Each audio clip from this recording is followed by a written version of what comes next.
DDG episode 40. My name is Dave Hunt, and I'm joined by Michael Swick.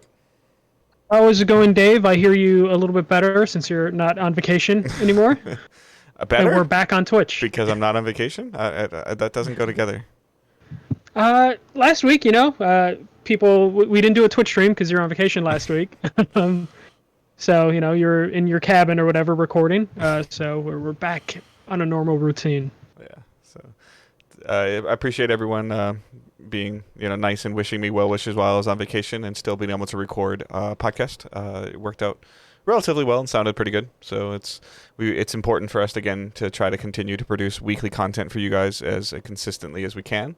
And we sometimes use the bonus episodes as a backbone to build on top of or to take a week off. But that doesn't happen periodically. So that only does happen periodically, and we haven't had to break glass in case of emergency yet, which we have. So we have a couple episodes for that, and it was on the table on Tuesday afternoon at one point in time, but it all worked out, and we appreciate you guys listening and downloading. If you could share the show with your friends, that is a huge help.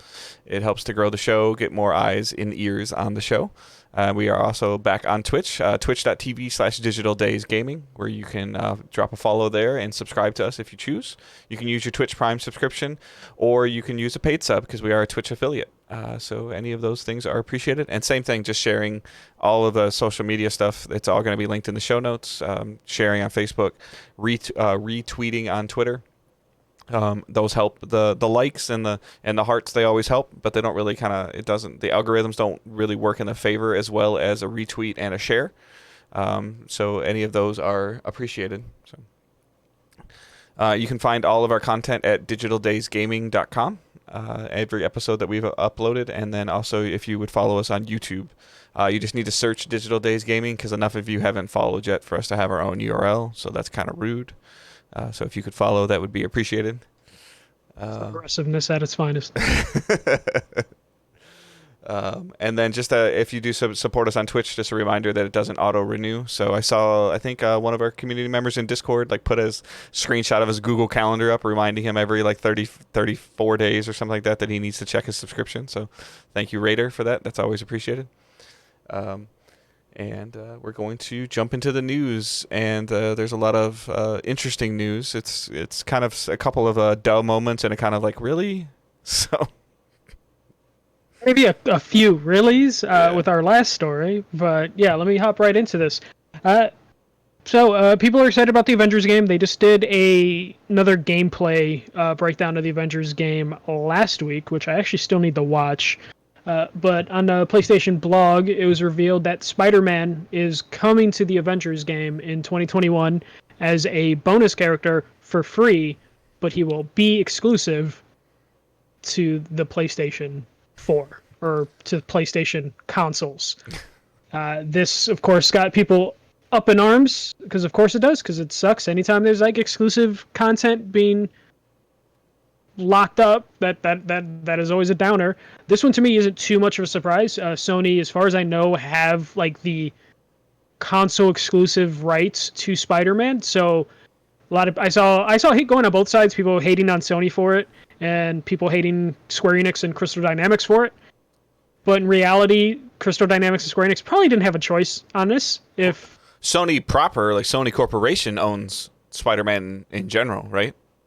They do, though there is some weird stuff when they brought Tom Holland into the MCU. There was apparently no one knows the full agreement behind it, but that's when we first started to hear about Sony's making a exclusive PS4 game for Spider-Man. So I'm guessing in that swap of let's let Disney have Tom Holland for the Avengers, the video game rights were also just thrown in there. Yeah.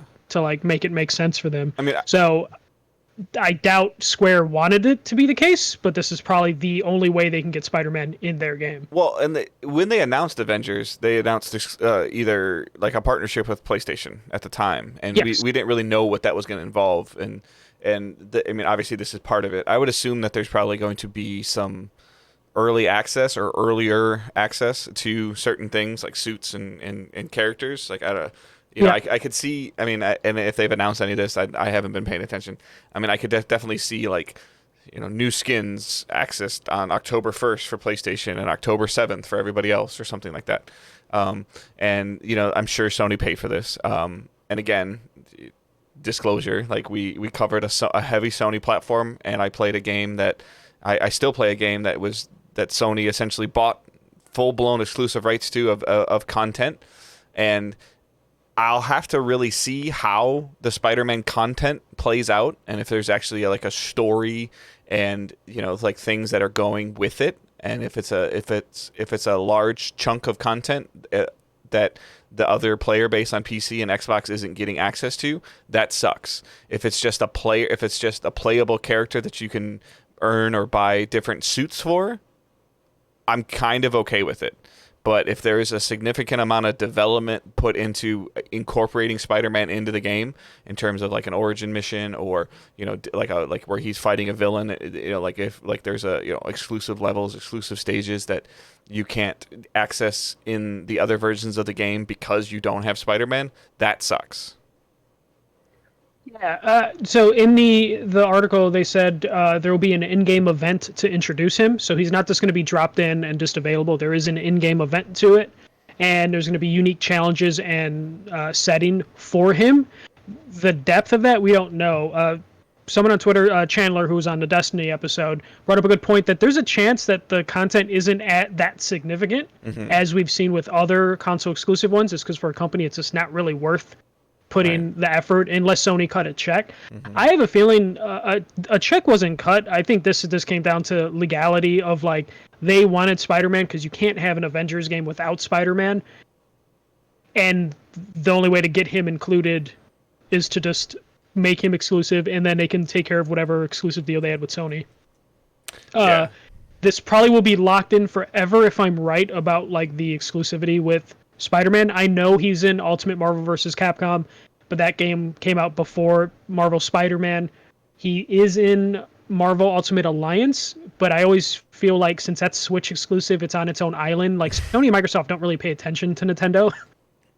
When it comes to that, it's just like if this event that they're gonna put on, like, and we still like the problem is that with this game as a whole is that Square hasn't really done a great job of explaining like how this is gonna work. Because this looks like a really big smokescreen for a live service game. Like there's a big smokescreen around this for a live service game. But I think that's how they've pitched it. Yeah. Like, fully, that's how they pitched it. Right, but they haven't really explained it yet, and especially again with us being a month out. Like I'm sorry, but this has like Anthem written all over it. Like, why would I want to play this game after I complete a story mission or complete the missions for the multiple characters and unlock them?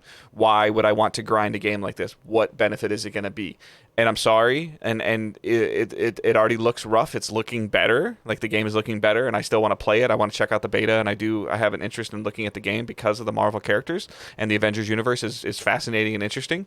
But if I'm going to be grinding out content in this game 6 months after launch for a white Iron Man suit, that ain't enough. Yeah, it definitely is looking like it's going to fall into that pattern, though, of a live service game. It's not going to be enough for everybody else. There's got to be a real reason to do it. And unless this is some kind of loot-based game, or they're going to have some really, really cool really, really cool so if you saw the first gameplay thing, it looks like this game is going to be heavily cosmetic-based in terms of just, I think for Iron Man alone, they showed like a dozen different costumes that you can unlock and have different abilities and just look cool because they're going off, comic books. There's like dozens and dozens, if not hundreds, for some of these characters. But do you have a desire to play this like any kind of end game style built game as service? Is a lot of it is playing the same content over and over again with different characters or different builds or different things. Like, do you think that these suits are going to have the 11 different suits for Iron Man are going to have 11 different functionalities? No, most likely it's just going to be little tiny things that are different, which, that will be kind of a bummer. But this also seems like a game that would fill that void that I currently have with games where I don't have a friend game that all my friends would be willing to buy. So if the gameplay is at least competent enough, I can see myself still getting this just for a co-op reason, yeah, because everything's better co-op. gameplay always wins, and good cooperative gameplay always wins. But there comes a point where it's like, I don't really want to do this anymore because, and especially if there's some randomness in the game too, like it's gonna be really punishing. Like, oh, I just did this on really stupid hard level and I didn't get anything. Like, it's like, I don't know. Like, maybe the beta will show it off a little bit more. I hope, but I don't see.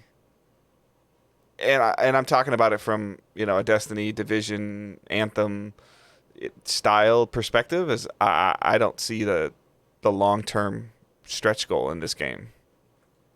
I mean, I see what their goal is going to be, is just adding more and more iconic characters.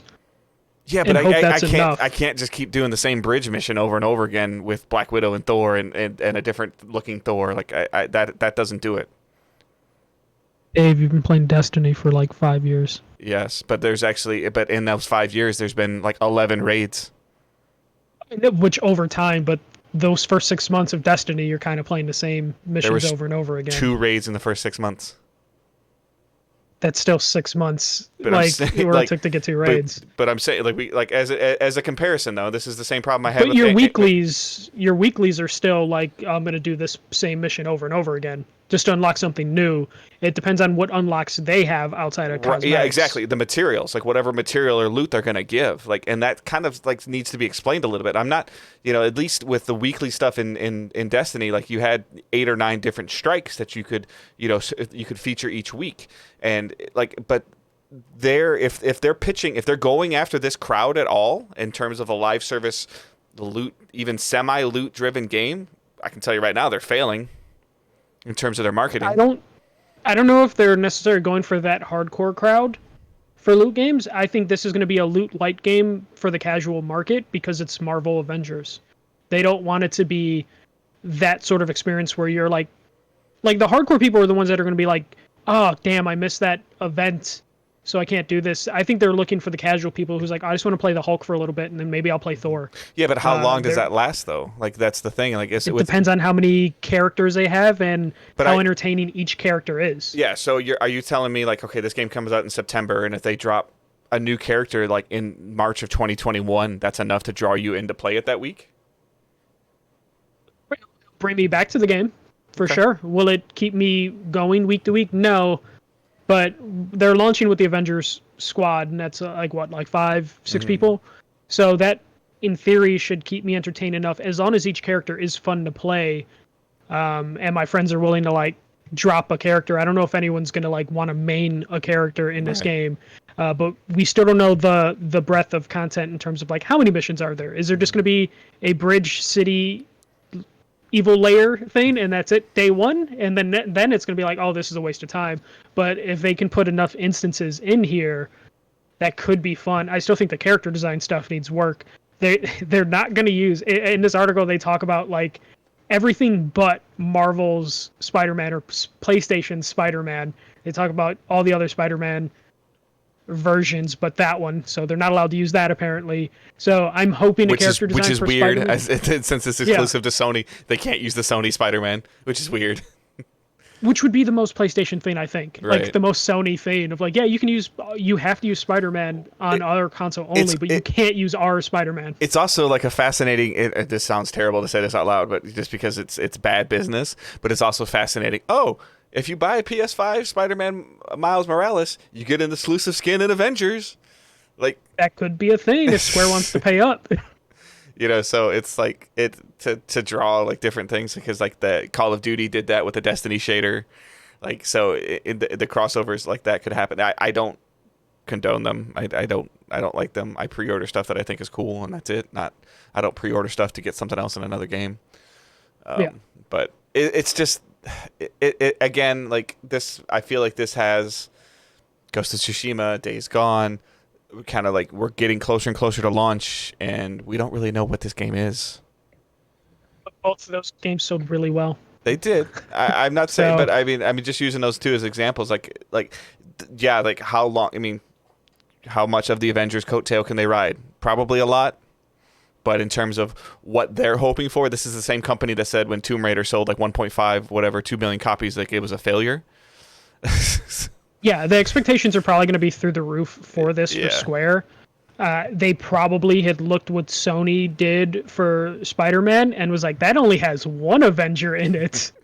And I think this is going to review terrible too. This is going to have a terrible Metacritic score. I feel like it'll be all over the place. It's just there's enough geek sites out there that will just eat up anything Marvel, so it probably will do really well. And then the typical sites, like the core gamer sites, will probably bash it for like its lack of depth or gameplay.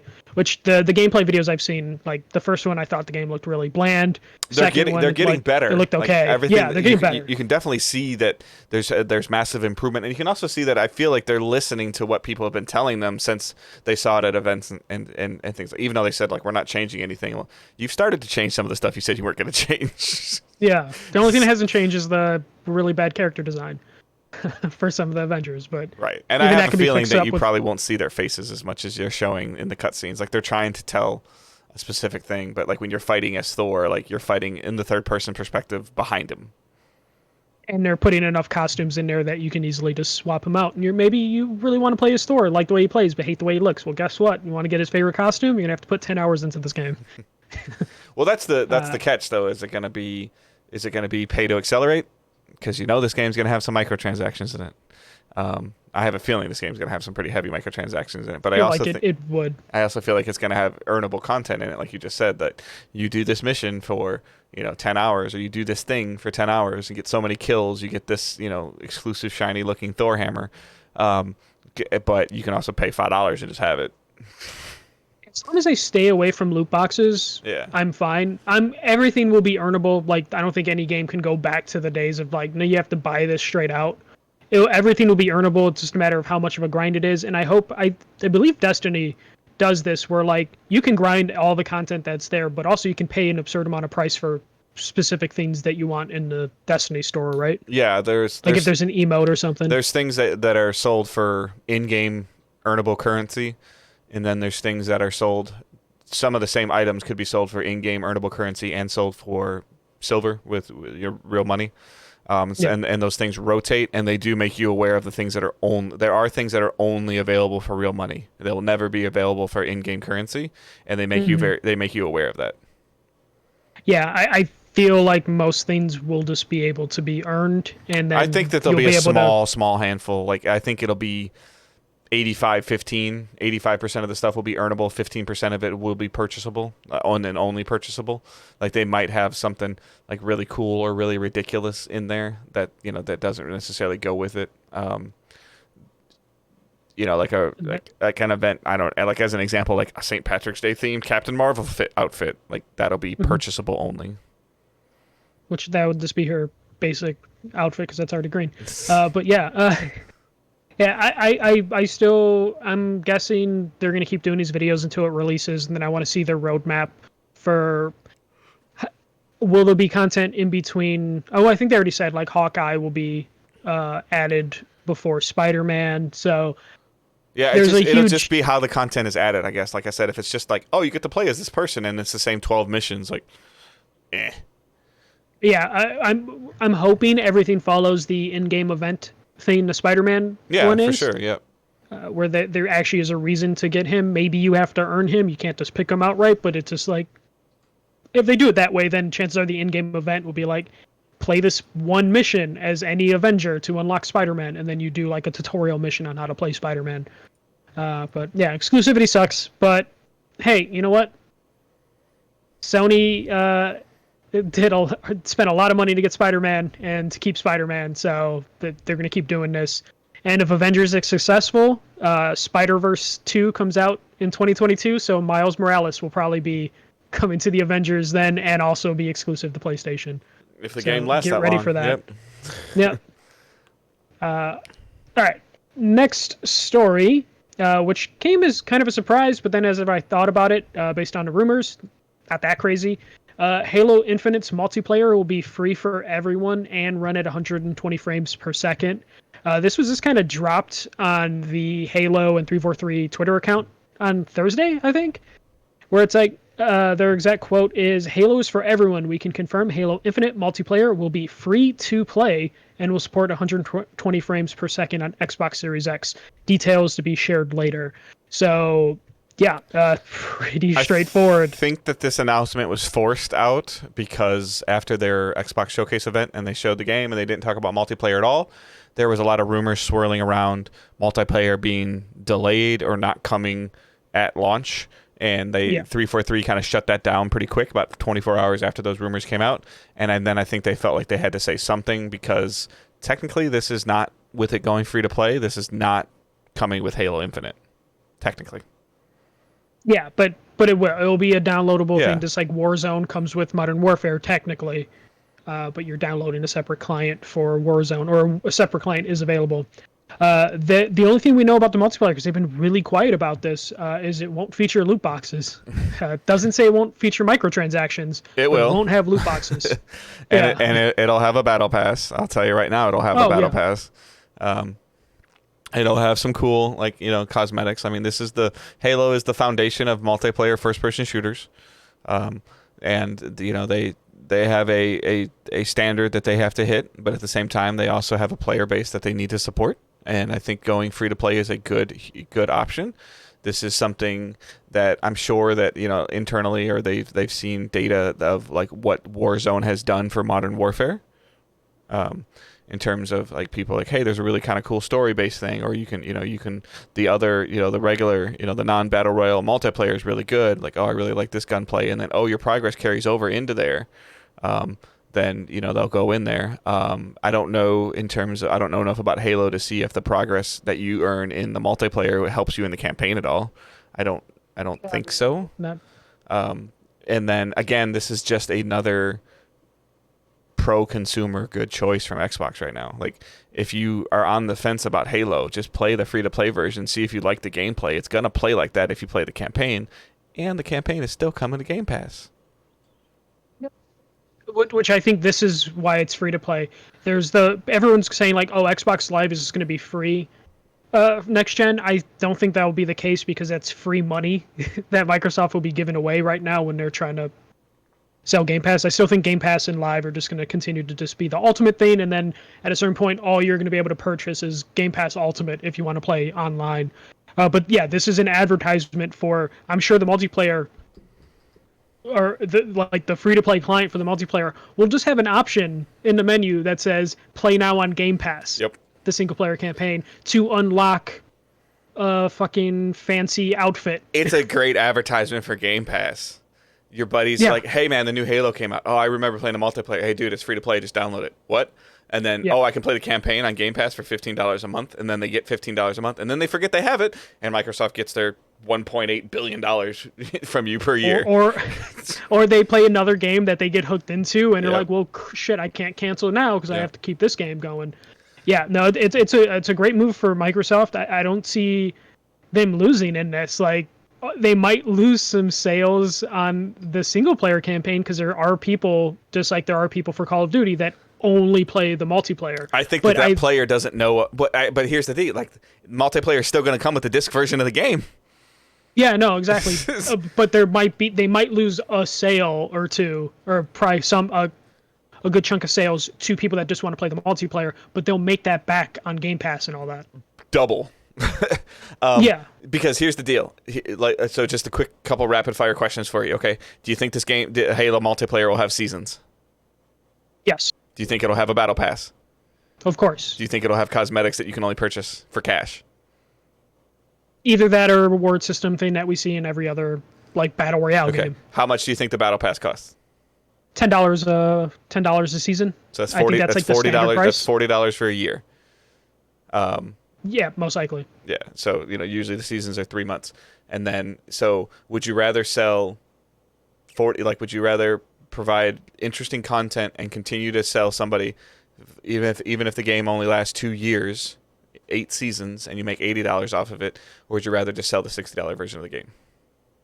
You would want to do the long trail and get your money there, and then you might be able to pick up a couple bucks off someone for just random cosmetics, or get them to sign in for Game Pass, because again, I really think there will be a menu option that says play the single player campaign in Game Pass, or the loading screens, Oh how yeah. short they might be, will say, "Did you know the single player campaign exists and it's on Game Pass?" This is like kindering back. This is why like Uncharted 3's multiplayer went free to play at one point in time, right?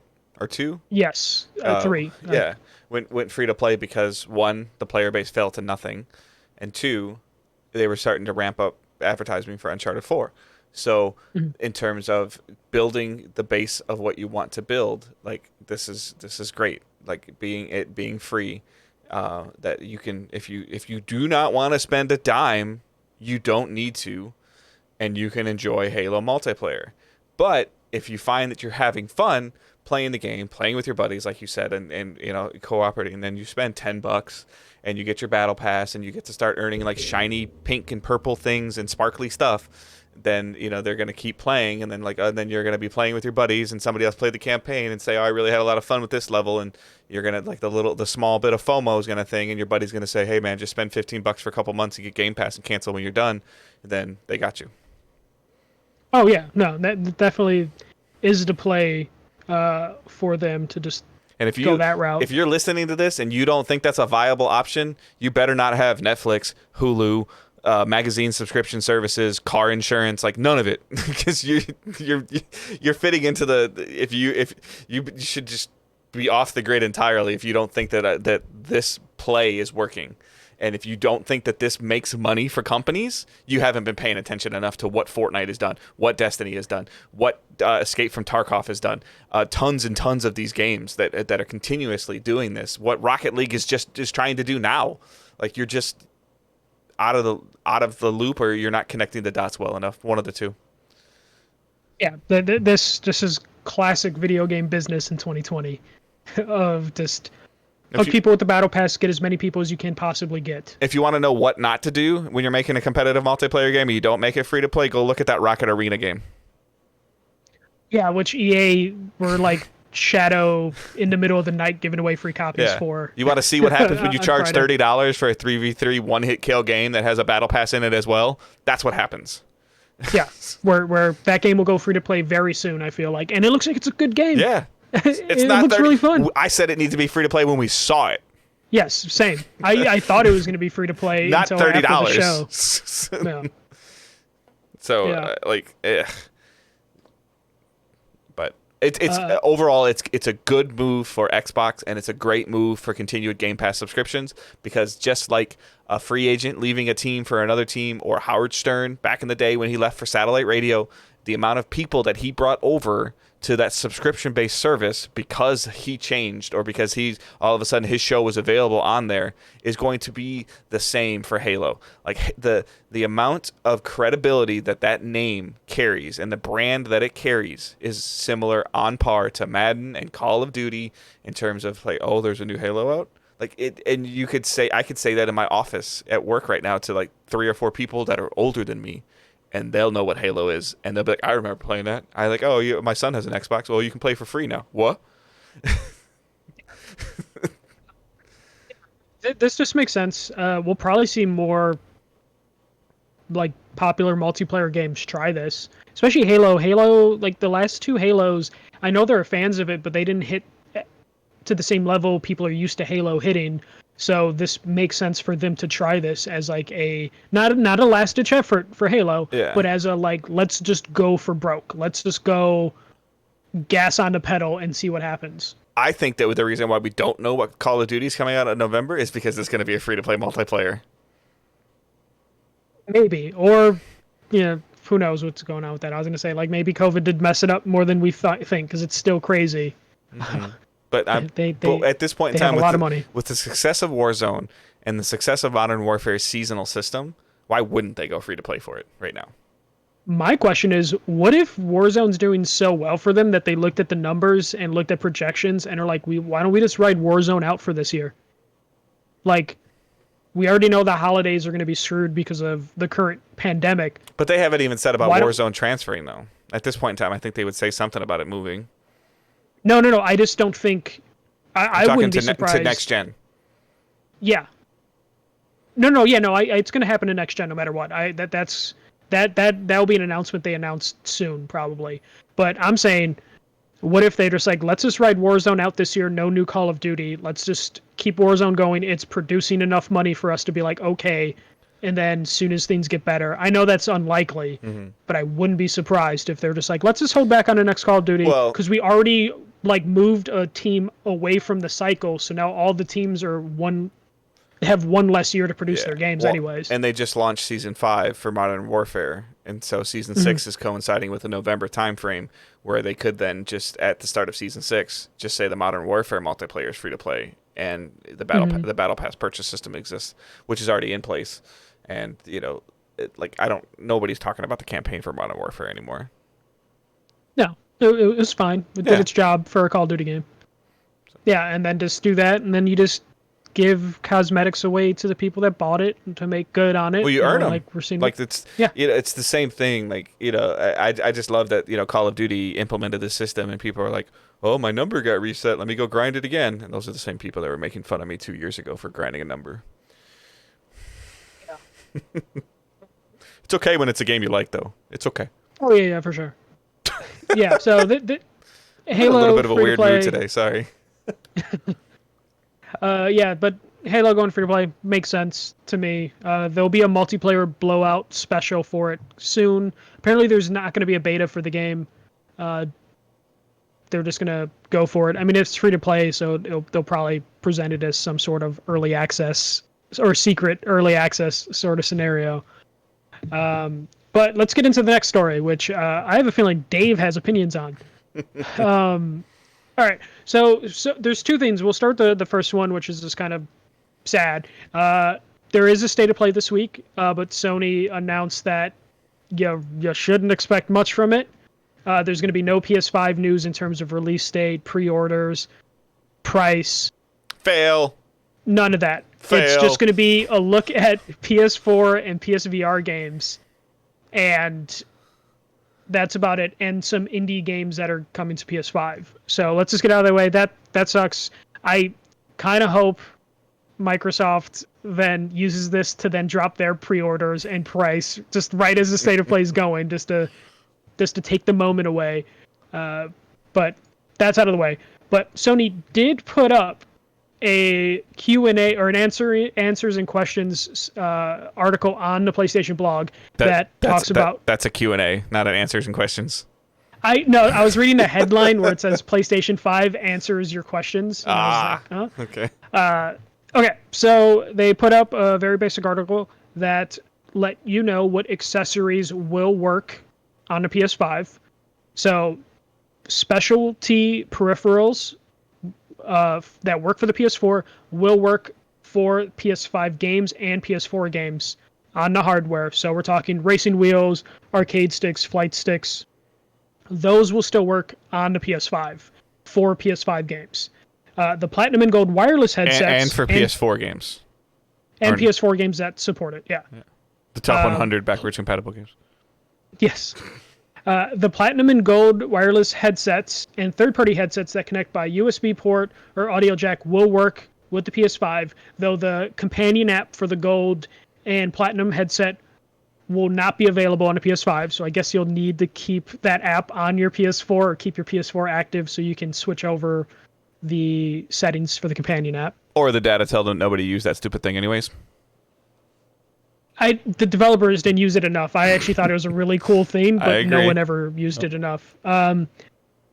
Wait. So wait. I'm sorry. So you're sitting there saying that you keep your PS4 and you switch between the two audio profiles, and that's just going to work in the PS5? Yes, because the data is saved. No way. No. So the data is saved in the headset, but all the adjustments you need that app to do it. So yeah, but you can only switch between those two profiles.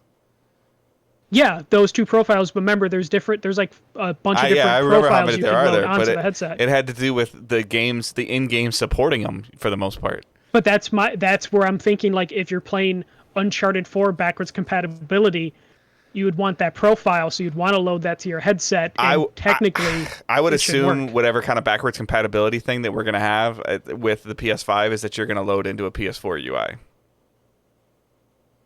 Which you'll still need that app if you want to load that game-specific profile. But you'll have it in your PS4 UI. It's just not I being don't put think on so. PS5. It's not being put on PS5. No, but the companion app is required for that stuff. Right, so, and the companion app will work on the PS4 UI that you'll be accessing by. No, but it says the app isn't compatible with the PS5. I don't think that app's Okay. coming over at all. You won't be Okay. able to download that app. Okay. Which is why I think they clarify like that app is not compatible on PS5 because they don't want you to use it Because on nobody PS5. else used it. That's why. Probably, yeah. People were just fine with like the three preset settings on it. I'll save the good one for last. PS Move controllers and a PSVR aim controller will be compatible with PSVR games on PS5. So they're keeping up with that. And then this is my favorite one of my favorite ones. The PlayStation camera will work with the PS5 for playing PlayStation VR supported games, but it requires a PlayStation camera adapter that will be provided at no additional cost to PSVR users. More details on how to get your adapter will be announced at a later date. A dongle for a dongle? Come on. Yeah. I want to know, like, because as far as we know, there's only, like, USB ports on there, but the PSVR camera is a special port, so you will need a dongle from PlayStation to use your PSVR that you can get for free, but how? And when? Will they be available? Yeah, no, exactly. In theory, if they don't send me the dongle the day I have my PS5, I can't play my PSVR stuff on the PS5, which is just insane to me. Like, I want to know what program it's going to be. A mail-in program. How do you do proof of purchase? How much space did that damn port take up? Nothing. Put the port on the back of the system. Right? What is the other camera going to plug into? What port is that going to take up? USB-C, maybe? There wasn't a lot of them on the pictures we saw. I'm guessing there's one on the back. There has to be a USB-C on the back. I'll have to look at that. I don't know if we have a clear shot of the ports, but apparently it's not going to have the camera thing, so maybe it wants to do better tracking through USB-C, because USB-C is a little bit more powerful. I don't know. Yeah, again, 3 months out from launch, better tracking for what game? Like, yeah. So, is the PS5 camera going to work with PS4 VR? It should, because all the camera does is track your headset. That's it.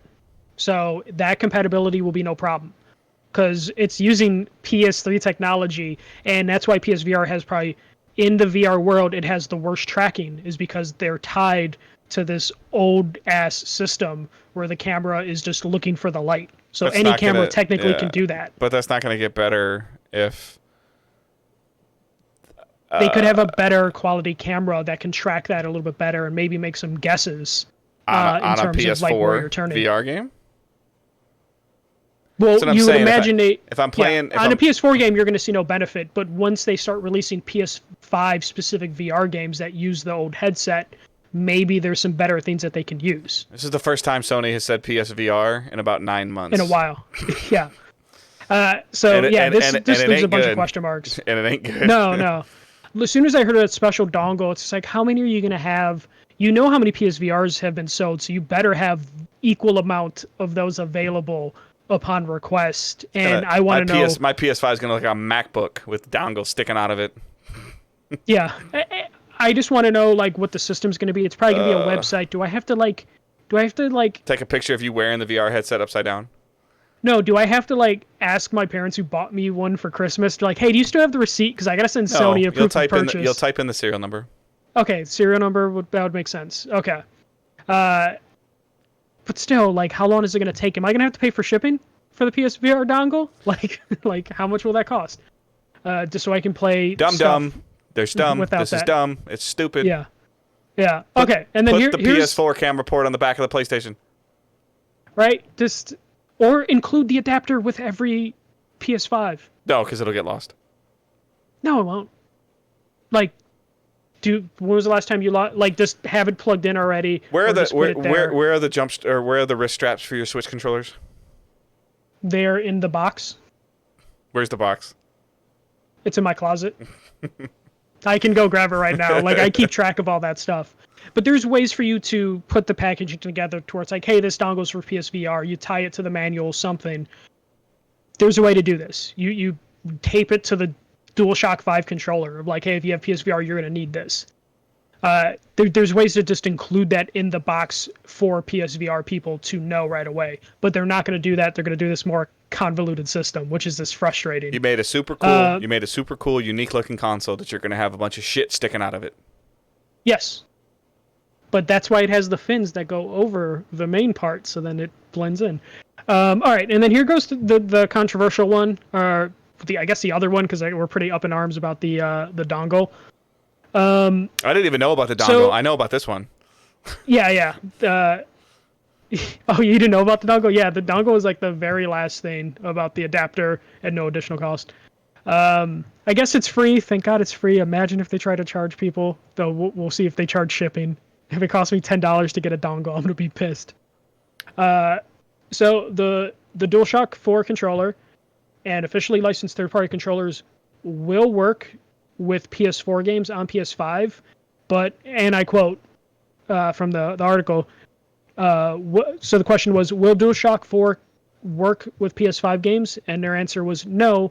We believe that the PS5 games should take advantage of the new capabilities and features we're bringing to the platform, including the features of the DualSense wireless controllers.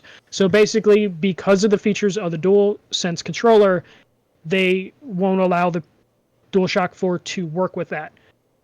Here's my thing. Let me just get it, because I know Dave's probably going to go off on this.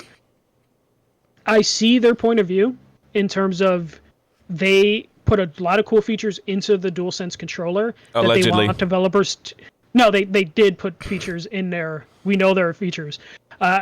And my thing with it is I know what's going to happen. Developers aren't going to use these features past launch. Yep. All the launch games will use the features, and it'll be like the six-axis controller, where we had bullshit in games that didn't need to have it because they wanted to use those features. And then 6 months past this, not even 6 months, maybe 3 months past this, we'll have games that just don't use those features at all, or they put a dumb reason or dumb purpose for the features. And then you're just going to be disappointed with that.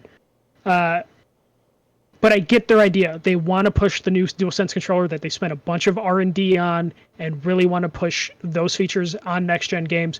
My concern with it is developers that aren't Sony developers will not use these features to their max. And I will be looking at like my Astro controller being like, man, I'd prefer to use that. Or all my other DualShock 4 controllers that I would just want to plug in just to be able to play them multiplayer games day one without having to like worry about stock of other DualSense controllers when launch happens. I think your Astro controller will actually work because I feel like Astro will just release a firmware update. No, but if a game requires like the stuff with the analog sticks, or not the analog sticks, the triggers, then the Astro does not have the capabilities and feedback required for some of those features. Yeah, I mean, so this is, first of all, like, this is stupid again. Like, there are people that are buying SCUF controllers right now. They're buying Evo controllers. They're buying Astro controllers. And these are $100, $150, $200, $250 controllers.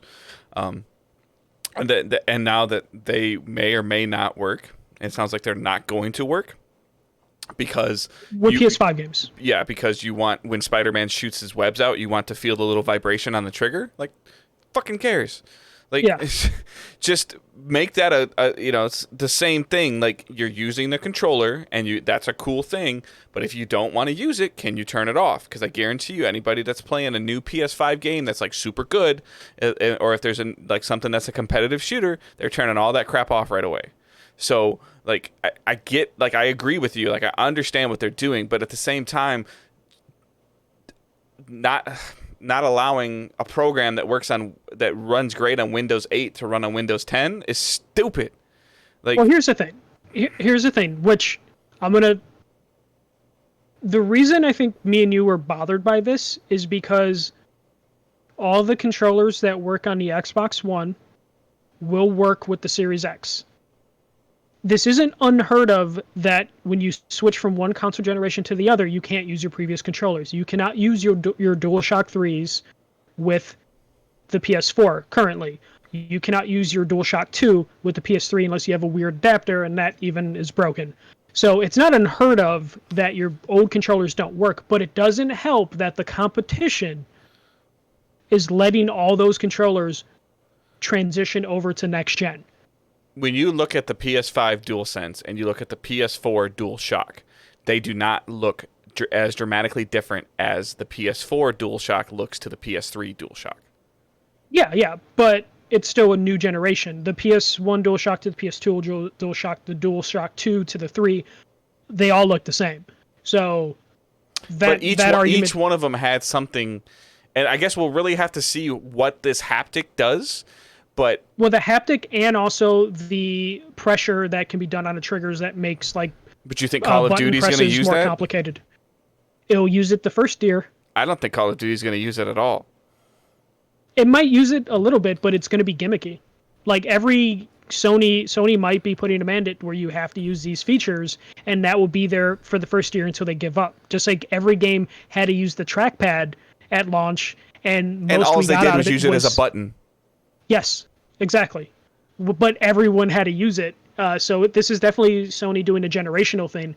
I think it just looks bad because Microsoft, again, we're not a Microsoft. We didn't certainly turn into Microsoft fanboys, but Microsoft is very pro-consumer, and me and Dave are still consumers. So when we see that all the old controllers work for the other side, the other people get to use their controllers. How much do you think this another PS5 haptic controller is going to cost?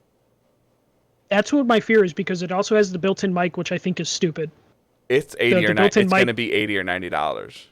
Yeah, I think Joy-Con set the standard for expensive, and PlayStation probably. Okay, I'm sorry. Joy-Cons are $80, so these will be $75, $80. Yeah, I can see them being like 80 or 90 because they do more than a Joy-Cons, because Joy-Cons are overpriced for what they are. Mm-hmm. So I can totally see Sony being like 80 to 100. And again, like I've been reiterating time and time again, I probably wouldn't be as annoyed by this if I knew how much the PlayStation 5 was going to cost. Because isn't it so much more expensive? When you look at an Xbox One or an Xbox Series X, if you had one, you already have an Xbox controller. Mm-hmm. So you have two controllers day one if you buy an Xbox Series X, because the one in a box and then the Xbox One controller you have now. PS5, and then you had Game Pass for all the launch games being available on Game Pass. So how much you're going to end up paying once you have the console price extras. The the PS5, we don't know the price. We know games will cost $60 to $70, so you're going to have to put those costs in based on how many games you want to play. And then if you have multiple people in your house or you buy a co-op game, you're going to end up looking for an additional controller. So a quote-unquote core consumer, a core consumer, okay? I'm using a very broad example. Obviously, they need a console.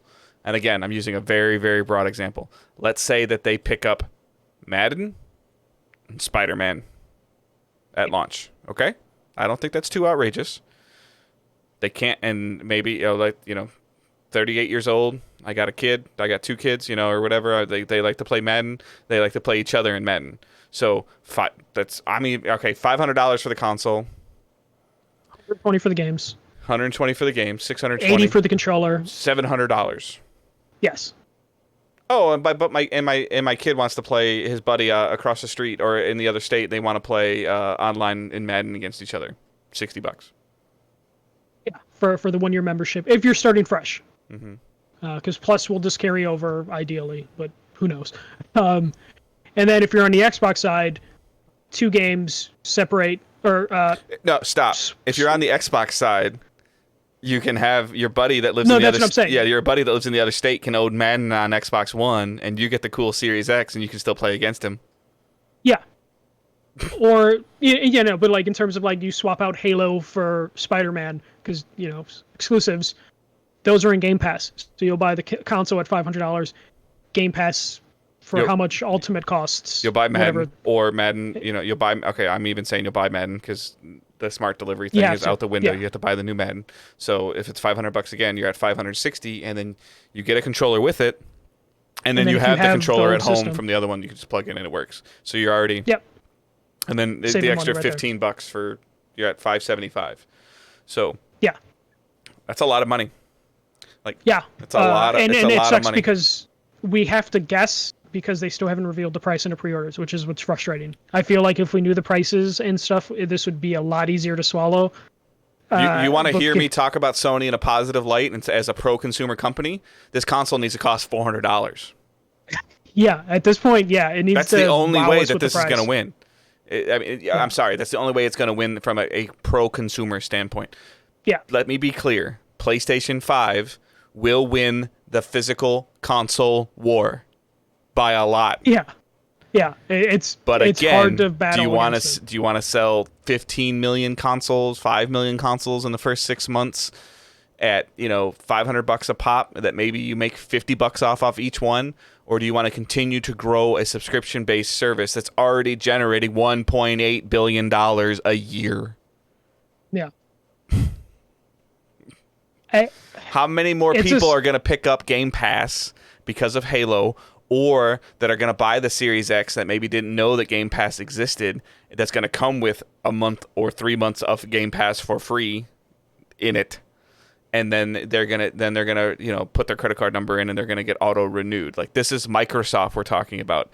They are a sleazy, dirty, stingy company when it comes to Microsoft, not Xbox. when it comes to getting your data and getting your credit card information and knowing what you do, and then them getting you on Game Pass because of whatever game it is going to be at this point in time. And again, if you don't think like Destiny Beyond Light is going to help Game Pass sales, you're dumb. If you don't think Halo is going to help Game Pass sales, you're dumb.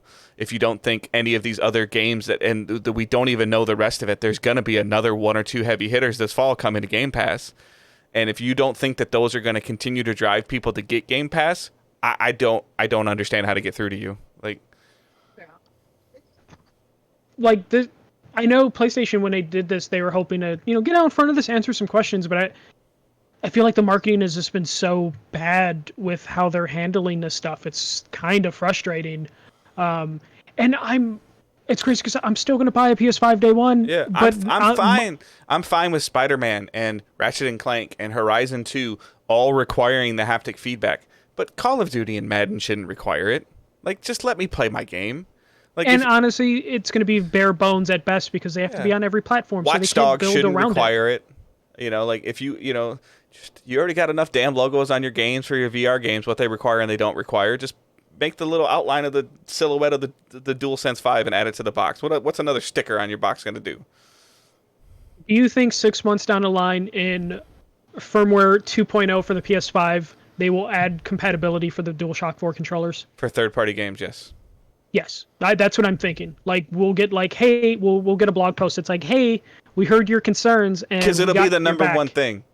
Like, yeah. If I want to play, I want to play Rocket League, and I don't have enough controllers at home, and your controllers cost $80, and the battery life on them sucks after 4 months because the trigger ripped.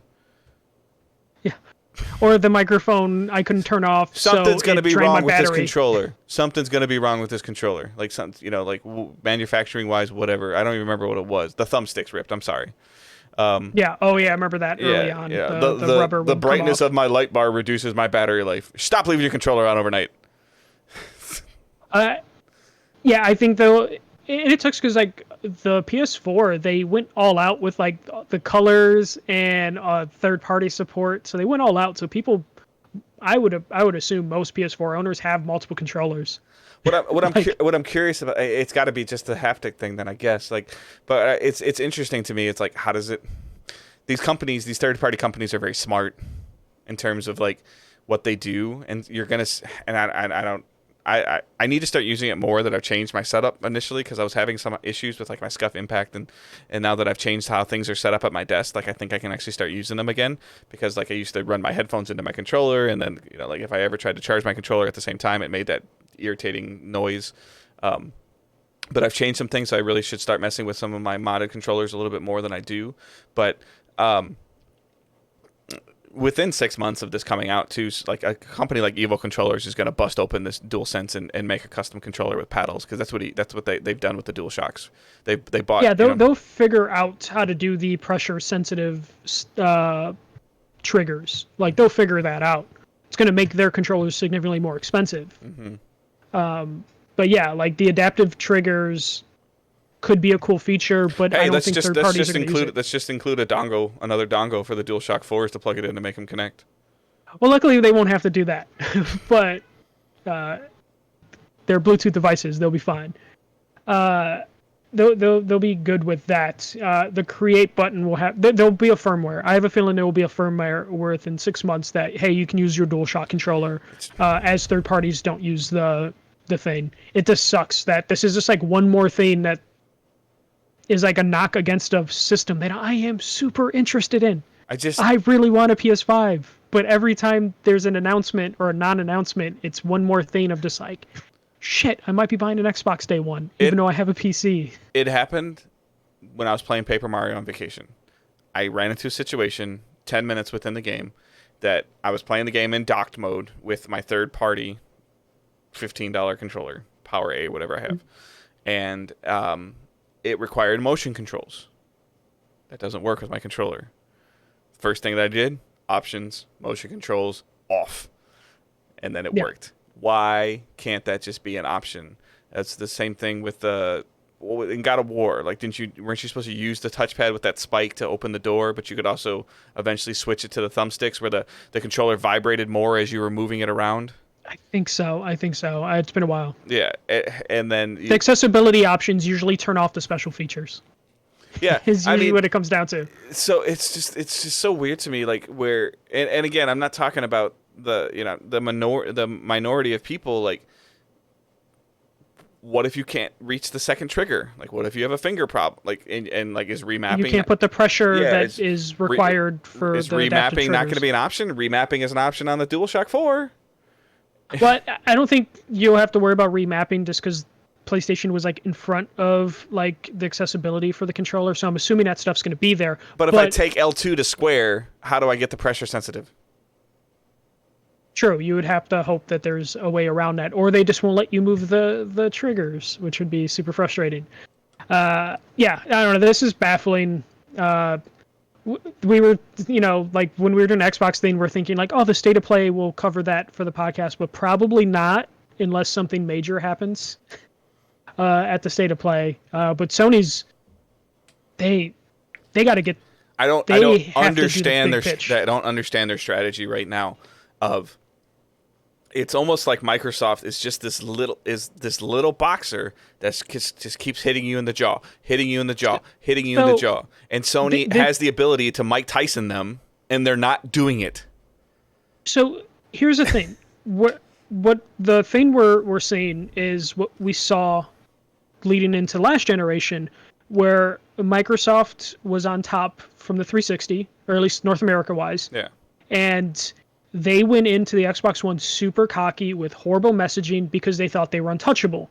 And Sony, coming in with the PS4, were jabbing Microsoft left and right with little things, the always online thing, the use games thing, all those stuff. And Sony was hungry because they were humbled from the PS2 to PS3, where the PS2 to PS3, they were the top and thought no one could touch them, and then the PS3 fumbled for them. So we're just seeing that pattern again for like the third time, where Sony is just too comfortable at top, and Microsoft's hungry and are in fight mode again, and Sony is just coasting. In Sony's defense, they're probably thinking, for the most part, that their first launch games, whether they're 5 or 6 launch window games, 4, 5, 6 of them that are coming out, they're all single-player games. And you can only play them on PS5. So if you're going to play them on PS5, you need to have the controller. That's fine. I'm on board with that. Like, you load up the game, it says you need to have this controller connected. Like, I get it. Like, I'm good. I'm good with that. I have no problem with that. I want to play Rocket League with a controller that I'm comfortable playing on PS5. I can't. Yeah. And especially it's going to be the PS4 version of Rocket League. I guess technically you could be able to use it unless they release a PS5 Rocket League. Mm-hmm. But I see your point. That means if you use a DualShock 4 controller and you load up the PS5 version of Rocket League, is it going to tell you like, you got to load the PS4 version of this game? Yeah, or you have a DualShock controller. Or Watch Dogs. Yeah. That I start the campaign on PS4 and I want to play it on PS5 and use the controller that you've been playing with. Controller that I'm playing with, it won't work. The answer, I guess, to that is kind of similar to Don Maddock when they asked him, like, do you always need to be online? And he said, we have an offline console. It's called the Xbox 360. The answer to this one is, we have a DualShock 4 console. It's called the PlayStation 4. Like that is going to be the answer. This controller better be to that. This controller better be dope. Like this controller better be good. It looks pretty good, so hopefully it's worth it. But it's not a matter about how good the controller is. It's how well do developers use it, and that's my concern. Because a lot of these special features tend to be lost on third-party developers because it's not worth the time and resources when they have to develop for so many other platforms. How much fun was spray painting an infamous Second Son with the touchpad? I didn't play that game, but I know your point. How fun was Uncharted 1 having to use the 6-axis controller when that game first come out, where you're trying to like balance it out using, just the actual physical controller. Yeah, and then I had to take my Vita and put it up against a lamp in Uncharted, a physical lamp in the real world. Yeah. To make it bright enough. Yep. That's I know. Dumb. And that, yeah. So hopefully we don't fall into that stuff, though that might be how far we see it go just to make it useful. But third parties are just not going to mess with that. Third parties never mess with that stuff. Sony has made a significant impact on my life for the last 10 years. The friends that I play the games with are going to be there. That's 90% of the reason why I'm getting a PS5 or some way. But the decisions that they're making to a consumer standpoint right now is just baffling to me. Yes, I'm excited that there's a reason to play on the next gen, something only on the next gen platform, which Xbox doesn't have. But I don't, for me right now, the price and the date is what's bothering the hell out of me. Do I care as much about the price and the date of the Series X? No, because I can play all the other stuff on my PC or on an Xbox One. Do I care about the price and the date of PS5? Yes, because I need to know how much money that I'm going to need to save or figure out what other job I'm going to need to do or what other Patreon people I'm going to need to beg to support us to then just be able to buy this console that, as it stands right now, I don't think we're going to know the price until Labor Day. September? Yeah. That's not right. And it's getting annoying and it's getting irritating. And I'm holding Sony to a different standard because you're showing me and you're dangling stuff to me that I can only play on that console. That's great. That's fine. Tell me how much it costs. Yeah, we're like roughly 90 days from launch because the system will launch before Thanksgiving. So, November 20-something. So we're 3 months out. We're in August 3rd. We're 90 days out. They need to get the price. They need to get their messaging. I need to know their answer to Game Pass, if there is one. I need to know the backwards compatibility thing. I don't care about their answer to Game Pass. Like, I that doesn't matter to me. Personally, for me, I would like to know if they are going to answer it, because I honestly don't play multiplayer games enough, and PS Plus's offering has been so weak for me personally that, like, my subscription ends in January. I might not re-up because this is where I feel Jack Trenton, the Jack Trenton's missing, because I think by this point in time, or Sean Layden. No, I still think it would have been Trenton. Jack Trenton would walk up and he would Mike Tyson Microsoft 2 or 3 times by now. Yeah. Well, so I have a little anecdote for you. The last time we were at E3, I remember talking to someone that worked for Sony on like a developer side, and I remember talking to this person, and they mentioned to me that they felt like the fire and the punchiness, I forget exactly how they phrased it, that they saw going into PS4 wasn't there, and people were getting too comfortable. And the person I was talking to liked that fire and motivation that they had early on in the PS4, and he felt that they were just, a little too comfortable. Those people and were a little too relaxed. And those people have left. No, that's my concern about this. Of this, like, if that person I was talking to felt that, and then looking at who was ever in charge back then, most of them are gone or moved on to other things, and that worries me. That person that told me that like 2-3 years ago, because ever since we've been doing like the PS5 coverage, what that person told me has been in the back of my head this entire time, of them just being like,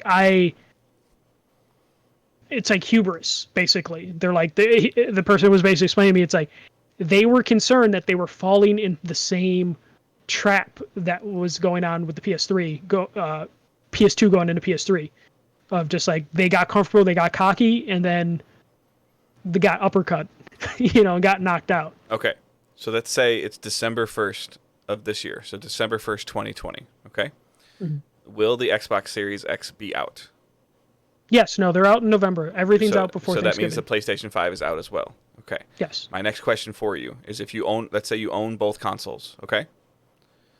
Will you be able to play Halo on December 1st? Yes.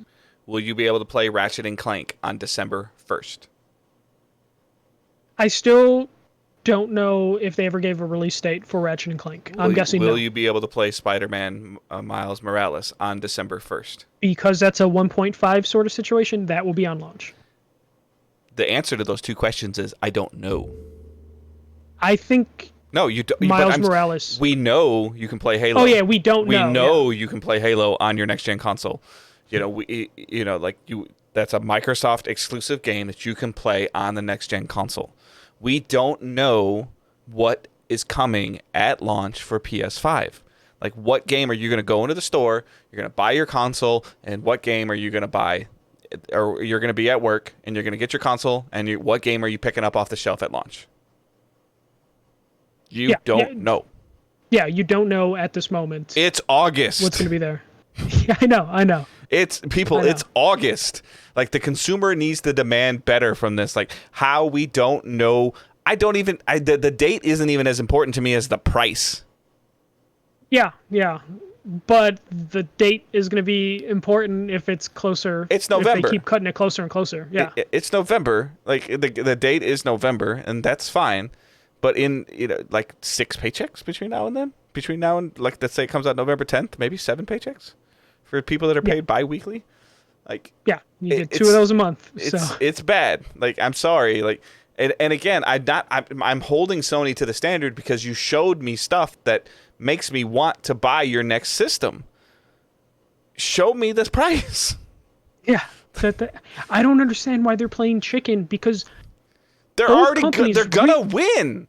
They know that they're gonna win, and we know they're gonna win in terms of selling the console. Microsoft has stepped away from the console war. They're not in it. Like, the thing that was not even in here is, like, they brought it up in the Facebook group, is they removed the word Xbox from Game Pass. They're just calling it Game Pass with the Xbox logo on it, because that damn thing's going to be on the Fire Stick and the Roku and the Apple TV and the iPad and the Android tablets. It's going to be on there. Yeah. And eventually it's just going to be called Game Pass. Microsoft does not care where or how you play their game. They just want your $14.99 a month. That's all they want. They're playing a game 10 years down the road, basically. They're playing for the next 10 years. 2 years ago, 2 years ago, if you would have asked me who's better future-proof, I would have said Sony. That is 100% changed now to Microsoft. Yeah. I don't care how much it costs to develop a game. I don't care how much it costs to develop a game. You have a guaranteed revenue service. Like, how does Netflix sign some of the stupidest deals they've signed and take money and wipe their ass with it and light it on fire?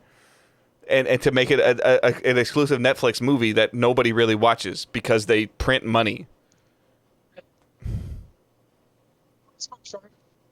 We're very frustrated with how things are going with PlayStation, but yet day one we're probably buying a PlayStation 5. I am. Like, I mean, as long as this thing doesn't cost $700. Yeah. Even though you might end up spending $700 once you buy a couple games and controllers. Patreon.com/digitaldaysgaming. Yeah, no, it's crazy.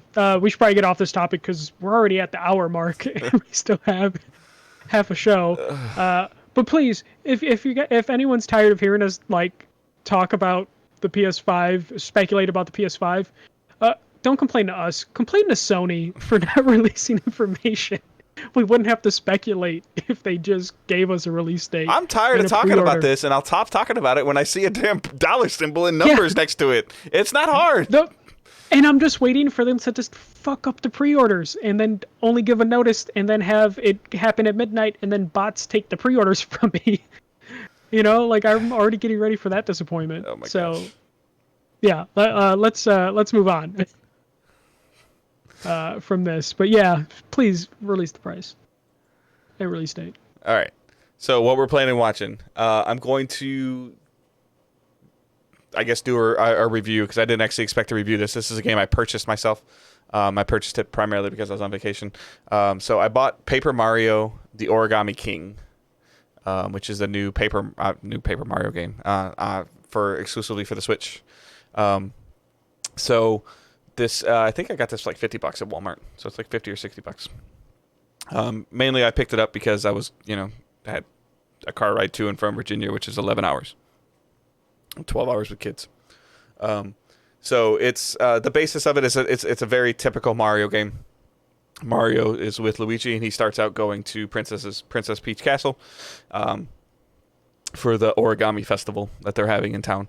And he gets there, and of course, like all hell breaks loose, and this rogue origami named Oliver has taken over, kidnapped Princess Peach, and he took the castle, uprooted it out of the ground, and put it up in a volcano, and wrapped it around with a whole bunch of like paper streamers. They take the paper aspect in all of the games. Like this is probably like the fifth or sixth Paper Mario game that they've done. Yeah. And they've all been super, super unique, different gameplay mechanics, and using, like the paper to the advantage. And then, you find out that, he's the new Origami King, and Ali's the Origami King, and then you discover during gameplay that you pick up another companion, and as the beginning of the origin story starts off, you have Olivia with you, and she turns out to be Ali's brother, so she's kind of going against her brother. When he wraps the castle up and takes it, it launches Mario off the castle, like every Mario game does. So he gets launched far away from the thing, and you start hearing about the story, and you go to all these different areas in the world. The same thing again, like the tried and true method of, like, there's a desert, there's a cloud world, there's an ocean world, there's an ice world, there's a snow world. Like the very basic. What I was more fascinated by was just the depth of each location.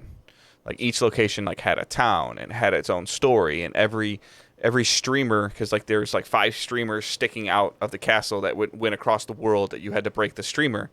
Every one of those streamers, paper streamers, required multiple hours to play and to figure out the puzzle and figure out the mechanic, defeat that dungeon, to pick up an earth power, to then hopefully use that earth power to fight the boss that was protecting that streamer that you were trying to break up, to then gain access to the castle. So the fights where you were going after the earth powers, like the water and the fire power, and those were very generic fights. The battle system is a circular ring system where Mario's in the middle unless he's fighting a boss, and then around him he has like 5 rings that you can rotate in a circle, or you can push them out and in. Like you can push them in vertical rows up and down to position the enemies, and it was all about putting them in groups of 4 or putting them in a straight line to use your boots or your hammer, the items that you pick up. And there's a timing mechanic to it as well. Like if you've ever played like Super Mario RPG, like right before the hammer hits them, you want to make sure you hit the A button and you do more damage. So there was already like a puzzle mechanic to the ring system, and then there's a little bit of a puzzle mechanic to the timing system of your attacks. And then when you fight the boss, you're actually on the outside of the rings, and the boss is in the center of the ring. So that changes it up a little bit to where you had to use the rings to navigate your way closer to the boss, and you had to spin the rings in a certain order to avoid obstacles, or to pick up a power up, or to turn on a magic circle for you to access some of the earth powers that you had picked up as you played through the game to fight the bosses. Each earth powered boss was very similar. Like if you were fighting the ice boss and you already had fire, then the fire did significantly more damage to him. Fire and ice, or the way those work. The unique part of the boss fights, the boss encounters, were when you got to the streamer bosses. So, and this is where it kind of went over the top a little bit. Like one of the bosses was, and I don't want to like spoil a whole bunch of stuff, but it was things that you would use to make origami. Like household items that you would use to make origami. So like one of the first bosses you fight, this is a brief spoiler, but it's just a boss fight. You would fight a box of colored pencils. Yeah, I think I saw a little bit of it, and seems like everything's kind of like it's a little out there for like Mario humor, but I'm not too familiar with like the Paper Mario Yeah. world So those for items, that. yeah, those items that you were fighting, and they did something like the colored pencils were missiles, and that's what they Hmm. would fire at you. And then he would get ready to it was in a metal box, and once he fired all his missiles, the metal box would come at and attack you and like try to like clap you inside the box. So, and those things all looked great, and those fights were fun and unique and challenging. How you fought through them, and each one was like it was just interesting. And then all the little side stuff like rescuing toads as you went out throughout the world, finding little secrets and finding collectibles and all that the off the beaten path things that you could do in a game if you wanted to. But the core story and the writing was great. Your sidekick character Olivia, where she kind of hung out with you all the time. She had witty humor going through the game. The boss fights, they would talk to you as well. No voice acting. Lots and lots and lots and lots of reading. um, and then the battle system drained on me a little bit.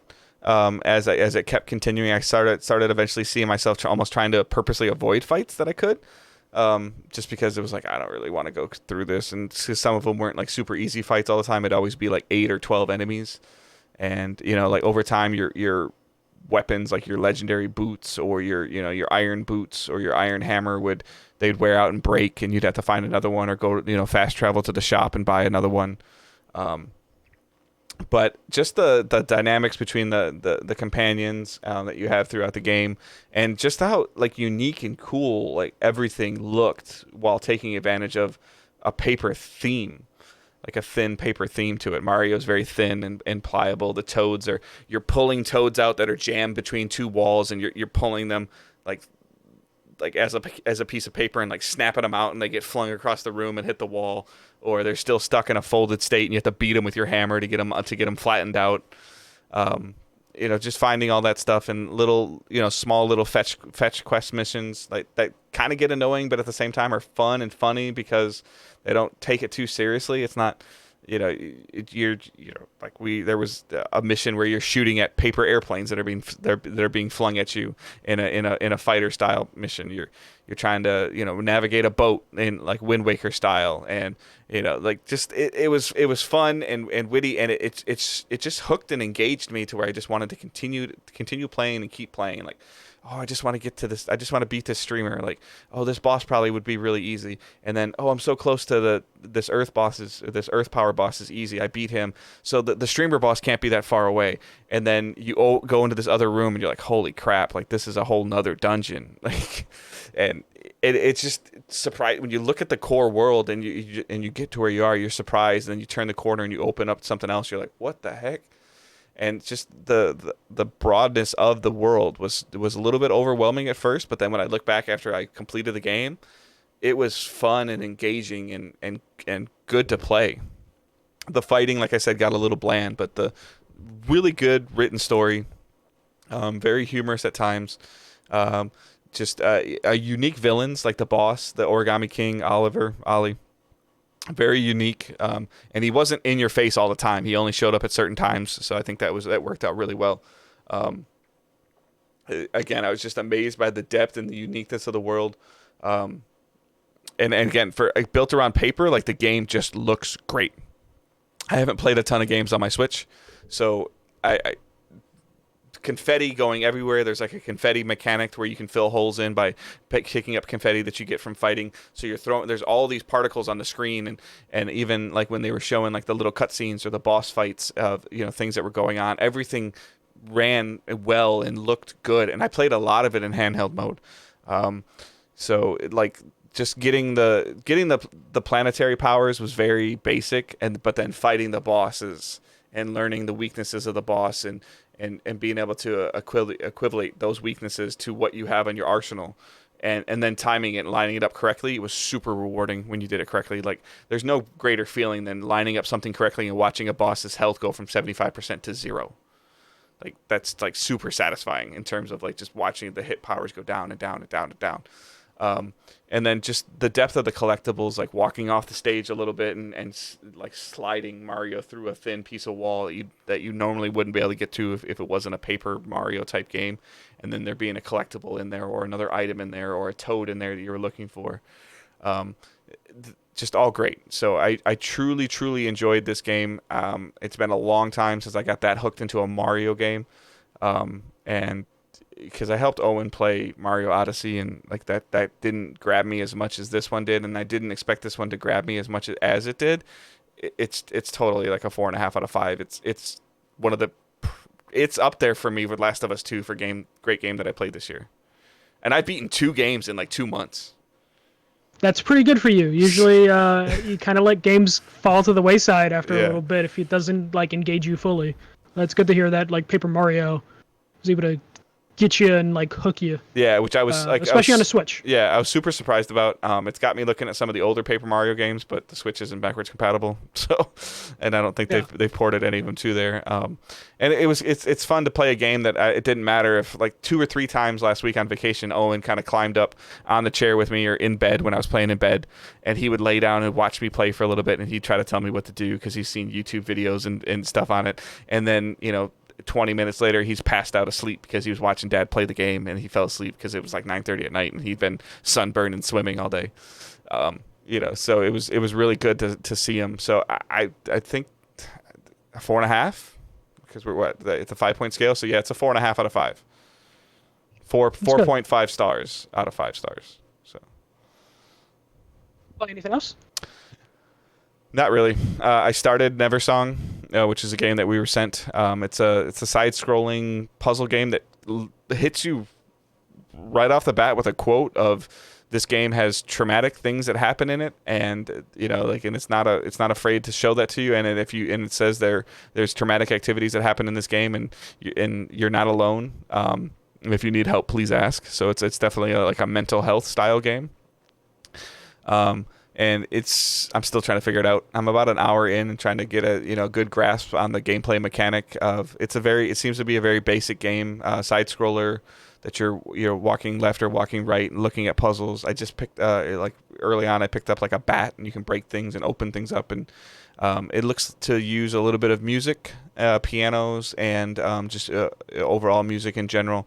Like right at the beginning of the game, you're going through this part of the world that you just continuously keep repeating it. And I repeated it for about 10 or 15 minutes, and I was like, there's got to be something here I'm missing. And it essentially wanted you to spell out a word. And then in order to spell that word out, you had to ring doorbells that were on different levels in a certain order. And then it lets you continue to progress. And that was kind of like the title screen. And it told you nothing. Like the game told you nothing. It didn't tell me how to jump. It didn't I was just like, it just was like, here you go, have fun, figure it out. And it still has a very basic tutorial system. I think that if I can get everything hooked up again correctly, I will probably try to stream it a little bit this week as I play it. Because I feel like I was playing it in handheld mode again. And by the way, I love my Hori control pad. Split Pad Pro, the Hori that I talked about last week. The only thing that I did have a problem with it, and maybe you can speak on this because you take your Switch portable more than I do. When driving home from Virginia, when I ran into rough spots on the road and the road would bounce, my controllers would disconnect. So my original DualShock Joy-Cons, they were loose, and I would notice some looseness. Sounds like your Switch, it's either those controllers already somehow got loose or your Switch tracks are somehow loose. But it doesn't happen when I'm playing on the couch or laying in bed. It was the car. But that might be enough motion that's causing that. Yeah. But I played my Switch on the bus and haven't ran into that issue. The tracking might just be a little loose. Yeah. Somehow. I haven't seen if it happens with I haven't seen if it happens with the Joy-Cons, and I haven't heard Owen complain about the Joy-Cons because he still only gets to use the Joy-Cons because I think he's the one that made the stick drift. I was also going to say he might have messed up the tracking just a little bit. No, he was barely using the Split Pad Pros, and No, but I'm talking about the tracking that's on the actual Switch itself. The Like track, if the those, track that slides into, you mean? yeah, if Yeah. those get shaken up, that can cause a little bit of a disconnection. But it Yeah. could be something with the Hori ones Yeah. I that they looked at. need like perfect connection. Yeah. It seemed like it was fine, but it just seemed like if I had my elbow resting on the center console of the car while I was holding it, and you hit a bump right, all of a sudden I don't know if I just kind of junked the controller up a little bit to where it's like Mhm. lost its connection and it wanted me to hit L and R real quick and then hit A. And it got to the point where it was almost like I stopped playing for like 45 minutes in the car because I was like, this is terrible. It was happening like multiple times in a minute. Um, but other than that, I'm really, really enjoying the Split Pad Pro. It's way better than the Joy-Cons. It's cheaper than the Joy-Cons. I don't care about the motion controls. I don't care about the rumble functionality. None of that is available in there. And I haven't even used the triggers that are on the back. I'm just using it for the bigger, the ZR buttons on top and the L and the L and the R buttons. And then the thumbsticks are it's just for normal handed people. Well, for games that classic games, like basic games still use the Switch like it has those buttons anyways. Like it makes sense, especially if you're a single playing person, like you don't need the features of being able to take the Joy-Cons off. Yeah. You're gonna want it to be a D-pad and be a better analog stick. So, but yeah, that's it for playing and watching. Or yeah, I mean, well, I watched baseball. That season needs to be canceled. Yeah, right. Not just because the Tigers are bad, right? No, the Tigers are above 500. Thank you very much. Oh, are they? And Okay. they should just, St. Louis can't control their ability to catch or not catch the coronavirus, so I think you should just give the Tigers all 4 of the wins that they just took away from them, like not playing the game at all. You should just give the win still. Doc series got canceled for next week against the Cardinals. Like they already have taken it that far, where it's like, no, they're in quarantine, so bye bye Field of Dreams. I saw that report. Like the White Sox are still going to play, but they don't know who. They got delayed. The White Sox are still going to play at the Field of Dreams, but they don't know who they're going to play yet. Yeah, they got to like rearrange the whole schedule now. Yeah. Okay. If Major League Baseball has one more outbreak, it's done. Like if they have one more outbreak in the next 10 days, 10 to 12 days, it's over. Yeah. Like I just think it's going to stop, and the NFL better figure out a bubble. Yep, they better fucking hurry up with that bubble. Yeah, but it's been super refreshing to have baseball on in the background, to have basketball on. I caught myself watching like the Rockets Mavericks game at like 11:30 at night on ESPN when I should have been asleep. I was entertained by it and just to watch it. So like I'm happy that there's a little bit of sports. It's a selfish happy just because I like the to see. NBA's doing it well. Yeah. Like safety wise, they seem to be doing pretty well. I think they've had 1 or 2 little outbreaks, but they've been able to contain it. Yeah, most of those are from those rogue guys trying to go get wings from a strip club. Yeah, so at least they're able to contain it, but like baseball can't control it, so baseball probably will be canceled. Yeah. I have a feeling we won't be watching baseball in 2 weeks. And then no college athletics are going to happen, by the way. Yeah, it's fine. Like they just need to give up. So, but yeah, I mean, we watched a couple just junk movies on Amazon. I can't even remember what one of them was, like a Wahlberg movie called Instant Family. That was just more of like that was actually really funny. It was supposed to be kind of be like a feel good movie, but it was really funny. And I was actually more fascinated with a PG-13 movie that had that many curse words in it, and it was a lot. Well, you can say shit. Yeah, it just seemed like it was just you get one fuck. Yeah, that's what my wife has to be a very specific fuck. That's what my wife was telling me when I was because I was just more surprised by it. I was like, wow, and I neither here nor there. Like I don't care. Like rating systems, I think are outdated anyways. Like I'm not saying that, but if when Owen's 13, am I gonna let him watch that movie? Probably. Probably watch it before then. So it was called like Instant Family, and I watched them another movie. We fell for it. I think it was on Amazon Prime. I don't have the name of it in front of me right now. She was like a female bounty hunter in like a New Jersey based area where she was hunting, or she was trying to fulfill a bounty for the money on a guy that she dated in high school, and it turned into like some kind of romantic comedy. But the problem was when we watched the trailer, we laughed like 10 times during the trailer. That was like 2 minutes long, but that was every single funny moment in the movie. That happens. Yeah. So the relevance of the movie is so my wife said it was called One for the Money. So one movie we watched was Instant Family. The other one was called One for the Money, and that was on just the other day when we got back from Virginia, and we're both like, we don't want to get out of bed. my list is kind of small. I played more Fall Guys. I believe I mentioned that last week. There was another beta for the Fall Guys. I didn't mention that. The Fall Guys is a game show battle royale, where it's just you play a bunch of characters that look like they're out of Humans Fall Flat and Game Beasts, and it's a battle royale where 60 of these creatures go round to round in elimination rounds until there's one left to capture the crown. This game, I think, has potential to be huge. And they're giving it away for free on PlayStation Plus. Yes, this is a good thing. So Rocket PlayStation League of Plus, 2020. Yep. I think this has a huge chance to be big. It's on PC and PS4. I played on both. I was into beta, and I had beta keys for both. So I'm really excited about this. I'm so excited that it's going to be free for PS Plus, because that was my big concern with this game, is it requires 60 people to have a match, and that scares me when you need that many people for this. We've seen a lot of battle royales fail because they can't fill in 100 people consistently. So this being on Plus is really huge, and I think it's coming out in a perfect time. Like August, there's nothing else really out right now. People are indoors. This is like a great time for this game to release, and it's the super excited. It's the same type of game of like when you jump in somebody's PSN party and you see 2 or 3 of them playing Fall Guys. You're like, "What are you doing?" Like, "Oh, it's free on Plus. Get it." And then they get it, and then they just lost 3 hours of their night. Yeah, you can get in a party and then hop into like a 60-player match. I don't think there's any private servers or anything like that, but it doesn't matter. You can get your party in there. It's really fun. I'm probably going to try and get my friends to download it on Plus, just because I want to be able to play this more with people. It's just, I don't know, it's the game show element. It's like a combination of like Wipeout, Ninja Warrior, The Floor is Lava, that sort of rounds you're looking at, obstacle courses to go through. You loved this at E3 last year. Yeah, this was one of my favorite things that I played at E3. I think you gave it an award. I don't think I did. I think I was close to. I might have. I don't remember. But this is something I'm like excited for. And as soon as the PS Plus announcement happened, I'm like, yes, this has a chance to be successful if their servers can handle it. Because we've seen Plus games. How was the servers on the beta? Pretty good, but it was a really controlled beta. I know they kind of blew it out the last weekend just because they gave away thousands of keys to like streamers to pass out to the communities. So I think it should be fine, but Plus is a whole other thing. We've seen multiplayer games fail on Plus because they can't handle Drive Club.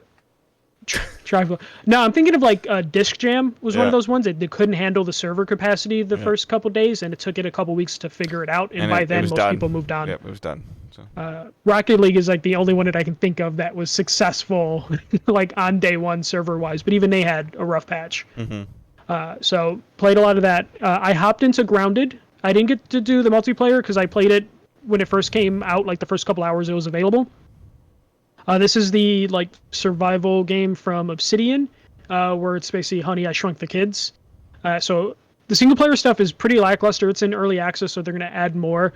But what I can speak to is it lacks some of the tutorial stuff, which I think is like a common thing now with a lot of games, especially survival ones.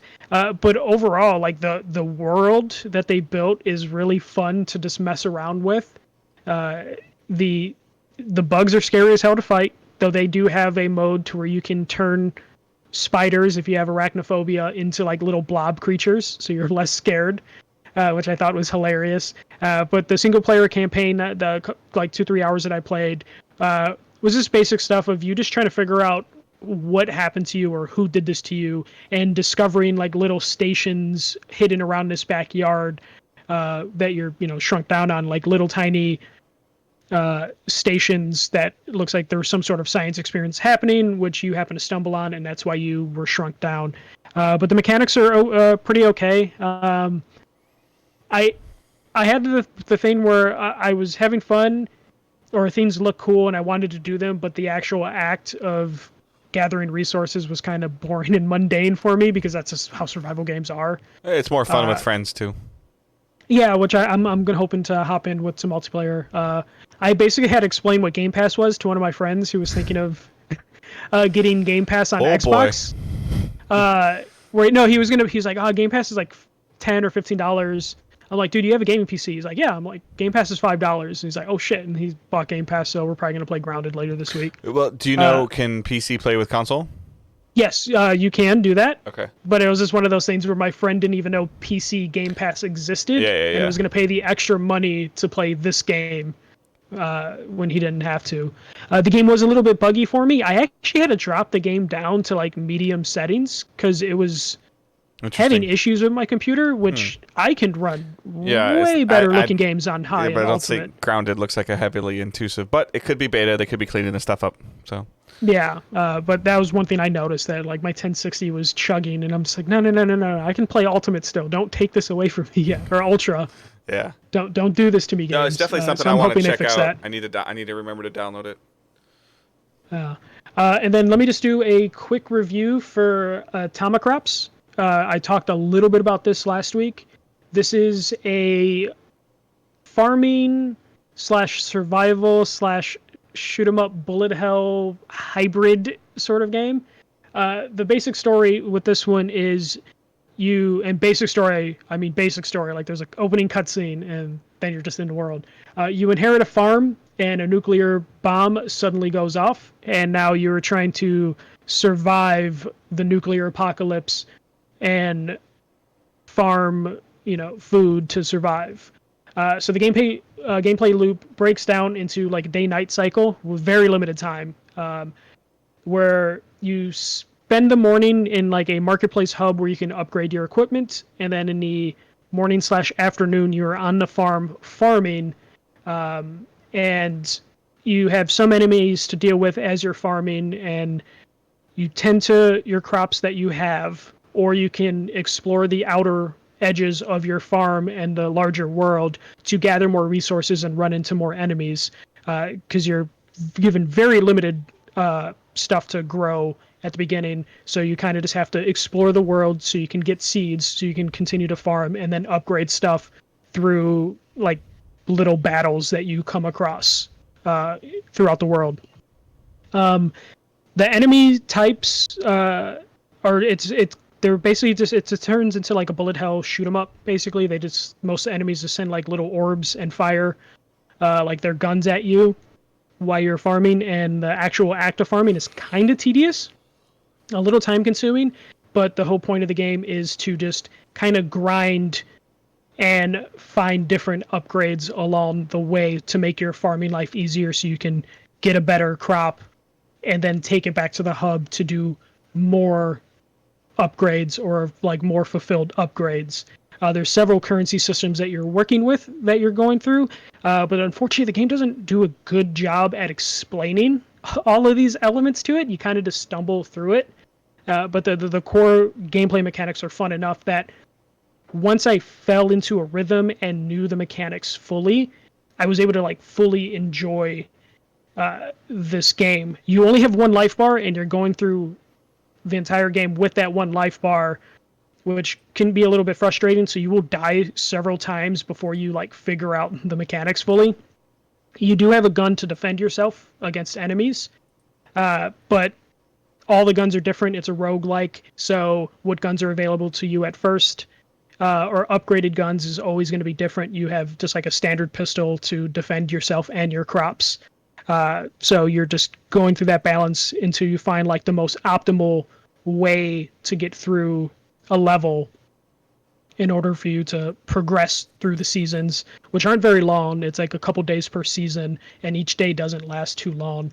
At night is where it gets kind of crazy. So at night, depending on how well you did during the day, if you're really quick with it and you use optimal routes, paths, settings, or whatever equipment to farm, you can get a lot of stuff from the daytime when there's barely any enemies attacking your farm. But at night, it just turns into bullet hell craziness with dozens of enemies shooting at you.